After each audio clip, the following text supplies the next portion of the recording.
Hello, friends.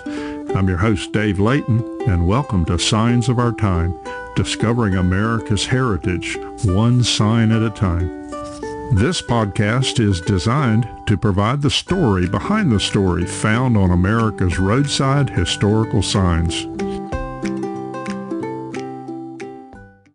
In today's episode, we journey back to the Civil War era again to meet a man whose legacy was not only forged on battlefields, but also on the sides of his face. This is the story of how sideburns became history. Well, picture America in the 1800s. Railroads were expanding, telegraph wires were humming, the nation was divided. And somewhere in all this tension rides a Union general named Ambrose Burnside. What a name. Well, General Burnside was born in Liberty, Indiana. He is known for having invented the breech-loading rifle in 1856. He also commanded a brigade at the First Bull Run and the Army of the Potomac at Fredericksburg. He was commander of the Army of Ohio when Morgan's Raiders were captured. Now, General Burnside was a serious man, West Point graduate, soldier, railroad executive, governor, senator, a man of weight and dignity.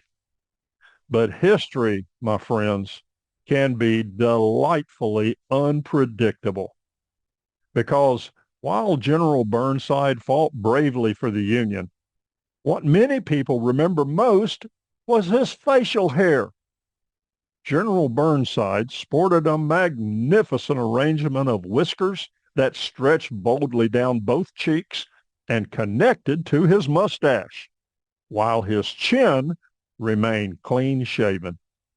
While others were fighting over states' rights and military strategy, Burnside's barber was apparently fighting conventional wisdom.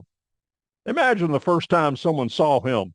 "General, your strategy flanked the enemy, and your face also flanked." His look became so famous that people began calling the style Burnsides. Over time, the language did what language does. It rearranged things, trimmed here, adjusted there, and eventually, yes, you guessed it, Burnsides became sideburns. That's right.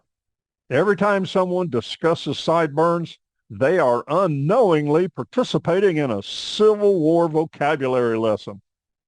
History did not simply remember Burnside, it reversed him. How many men can say their face became a dictionary entry?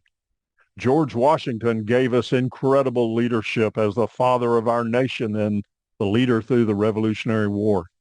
Abraham Lincoln gave us quiet strength, dignity, and perseverance. Ambrose Burnside gave us magnificent facial hair.